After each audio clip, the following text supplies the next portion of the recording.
Ici, on se trouve dans les réserves de l'aventure Michelin. Donc, c'est en principe l'endroit où le public ne vient pas et c'est l'endroit où l'on stocke un échantillon représentatif de ce qui fait la richesse de l'histoire de Michelin depuis que Michelin existe. Donc, vous voyez autour de nous se trouve une partie de la collection, notamment des véhicules. Et on a en gros 4 catégories de véhicules dans nos collections. Des véhicules d'essai, des véhicules publicitaires, des véhicules de compétition et des véhicules de grande série, mais dans lesquels Michelin a mis de l'intelligence pour aider à leur conception ou à leur développement. Alors au-delà de la collection des véhicules, on a évidemment aussi une collection de pneus. Le pneu, c'est le cœur de métier de la maison. Donc on a une collection de pneus qui remonte tout à fait aux origines de Michelin, à la fin du 19e siècle, jusqu'aux produits les plus récents, et que ce soit des pneus de 2 roues, des pneus de voiture, des pneus de camion, des pneus quelquefois agricoles ou de génie civil de plus grande dimension. On est aussi attaché à avoir une collection représentative du savoir-faire et des innovations de Michelin. Et si on va encore un petit peu plus loin, la mission de Michelin, c'est d'aider, d'accompagner les voyageurs dans leurs déplacements.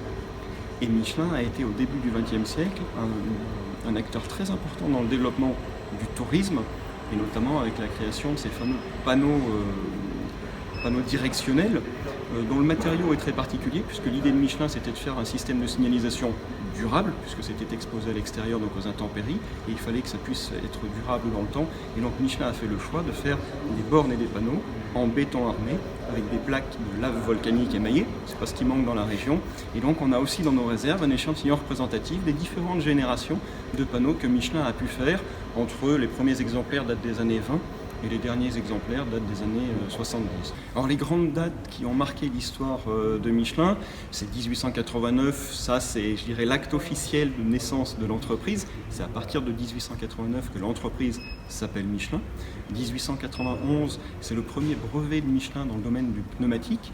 Donc on a exposé à l'aventure Michelin le premier vélo qui a été équipé avec un pneu démontable Michelin. C'est par là que tout a commencé. Et puis on va trouver dans nos réserves d'autres véhicules qui sont des marqueurs de cette histoire. On va trouver la première voiture du monde à avoir roulé sur des pneus, l'Éclair, c'était en 1895.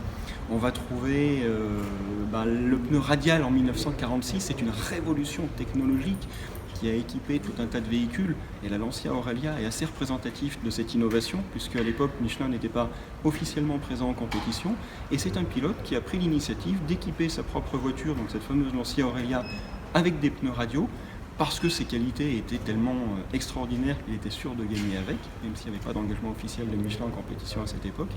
Et puis plus près de nous, on a 1992 qui est la mise sur le marché de la gamme Énergie, des pneus dans lesquels se trouve de la silice qui réduisent la résistance au roulement, et on a dans notre collection plusieurs véhicules qui ont servi à mettre au point ce pneu énergie ou qui ont servi à en démontrer les performances, soit dans le cadre d'un mondial de l'automobile, soit dans le cadre du Challenge Bimodum, les prémices de l'événement qui s'appelle aujourd'hui Movinon, et qui est là pour montrer toutes les technologies que les industriels peuvent proposer pour une meilleure façon d'avancer.